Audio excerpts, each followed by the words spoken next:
आज की इस वीडियो में मैं बात करने की कोशिश करूंगा कि आपने यूनिवर्सिटी से एक्सेप्टेंस ले लिया, आपने अपने ब्लॉक अकाउंट की पेमेंट कर दी। पेमेंट करने के बाद आप उस स्टेज पर आ गए कि आपने अपना वीज़ा फाइल एम्बेसी के अंदर करना है।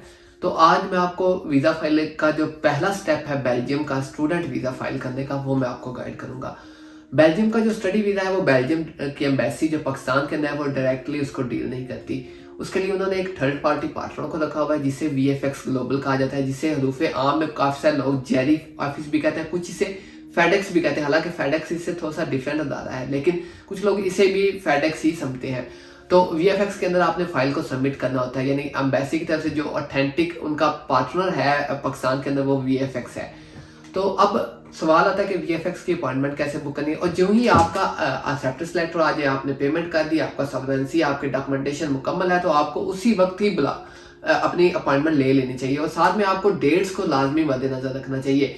ऐसा ना हो कि आप जो डेट्स होती हैं वो यूजुअली 1-1.5 माह बाद की मिलती है आपको अपॉइंटमेंट की। तो यानी कि बेहतर यही होता है कि आप मई जून में आप अपनी अपॉइंटमेंट बुक कर लें, ताकि आपको पता हो जुलाई में आप वीज़ा फाइल कर रहे हैं या अगस्त में वीज़ा फाइल कर रहे हैं, क्योंकि 15 सितंबर को इनटेक स्टार्ट होती है। तो आपने इन डेटों को आपस में मैनेज रखना है कि ऐसा ना हो कि आपकी फाइल अक्सर फॉरवर्ड भी हो जाती है, तो फाइल फॉरवर्ड हो जाए उस पर भी टाइम लगता है। तो आपने अपॉइंटमेंट अर्ली वाली बुक करनी है, ताकि आप जो आपकी इनटेक है वो एटलीस्ट मिस हरगिज ना हो। अब आगे आपने अपॉइंटमेंट कैसे बुक करनी है, ये यहाँ पे काफी सारे लोग समझते हैं कि VFX की वेबसाइट पे जाएंगे, वहां लिखेंगे पाकिस्तान और बेल्जियम, तो वहां से हम अपॉइंटमेंट बुक कर लेंगे।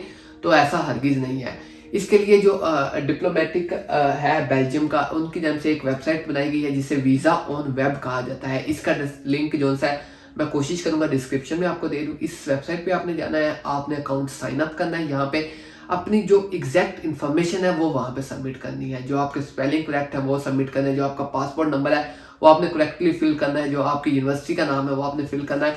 उसके बाद यहाँ पे पहले तो आपने अकाउंट क्रिएट करना है। अकाउंट क्रिएट करने के बाद आपको साइड पे एक एप्लीकेशन वाला पोर्टल नजर आएगा, वहां पे आप न्यू एप्लीकेशन, आपने न्यू एप्लीकेशन के ऊपर जब क्लिक करना है, तो क्लिक करने के बाद आपके सामने एक फॉर्म आ जाएगा। उस फॉर्म के अंदर सबसे पहले तो वो आपको एक गाइडलाइन पढ़ाएगा कि आपने इन गाइडलाइन को पढ़ने के बाद फिर वो आपके सामने फॉर्म ओपन होगा। एक वेरिफिकेशन वाला मोड भी वहां पे होता है, वो आपको वेरीफाई करते हैं कि क्या आप ह्यूमन है।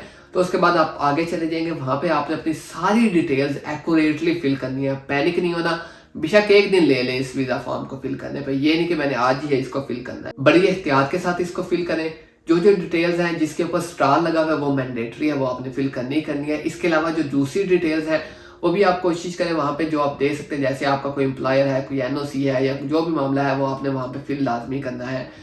अब इससे क्या होगा, ये वेबसाइट आपके दो काम करेगी। एक, शेंजन वीजा जब अप्लाई करते हैं तो उसका एक स्टैंडर्ड फॉर्म होता है, ये वेबसाइट आपका फॉर्म वो खुद फिल कर देगी। और जो अपॉइंटमेंट वाला तरीका है वो भी इसी वेबसाइट से होगा। जब ये आप फाइल फॉर्म सबमिट करेंगे तो ये आपकी एप्लीकेशन को एक एप्लीकेशन नंबर जनरेट करके दे देगी, और साथ में आपको अपॉइंटमेंट मेक करने वाला एक पोर्टल बना के दे देगी। आपने वहां पे एक बटन पे क्लिक करना है, मेक एन अपॉइंटमेंट, तो ये अपॉइंटमेंट वाले पेज पर आपको रीडायरेक्ट कर देगी, यानी VFX की वेबसाइट पे आपको डायरेक्टली ले देगी।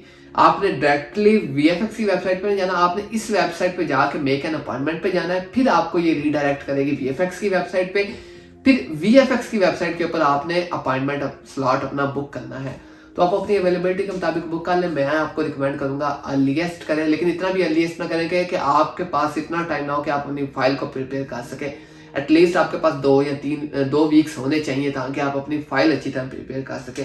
फाइल तो हम आगे जाके बताएंगे। अब ये जो आज मैंने आपको बताया, आज मैंने आपको वीजा ऑन वेब के मुताबिक बताया है। वीजा ऑन वेब एक वेबसाइट है, वहां पे आपने फॉर्म फिल करना है। वो आपको आपका एक PDF फॉर्म बना के दे देगी शेंजन वीजा वाला, उसको आपने साइन भी करना है, और उसके अलावा डेट भी लिखनी है, और उसके अलावा वहां पे फोटोज भी लगनी है आपकी, जो कि रिमेनिंग होती है। बाकी जो है ये आपको अपॉइंटमेंट के लिए VFX की वेबसाइट पे रीडायरेक्ट कर देगी, और ये आपका VFX अकाउंट ऑटोमेटिकली क्रिएट कर देती है। तो आपको उस अकाउंट को क्रिएट करने की जरूरत नहीं होती, और उसका जो यूजर नेम पासवर्ड है वो अक्सर आपकी मेल के ऊपर आपको मसूल हो जाता है। तो आपने ये फॉर्म फिल कर लिया। इसके बाद अगला स्टेप होता है कि मेडिकल आपने करवाना है, और मेडिकल के बाद आपने अपनी फाइल को अच्छी तरह से प्रिपेयर करना होता है, और उससे पहले आपने एक एडमिनिस्ट्रेटिव फीस पे करनी होती है बेल्जियम एम्बेसी को।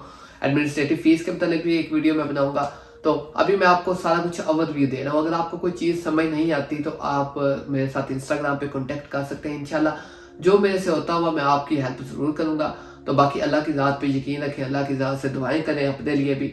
अगर आप यहाँ तक पहुँच गए हैं, आपने अपना एडमिशन सिक्योर कर लिया तो इंशाल्लाह, और आपने ब्लॉक अकाउंट पे कर दिया है तो इंशाल्लाह अल्लाह की ज़ात से पूरी उम्मीद है कि आपका वीज़ा 90% लगेगा। लेकिन बस आपने कुछ चीज़ों को मद्देनज़र रखना है।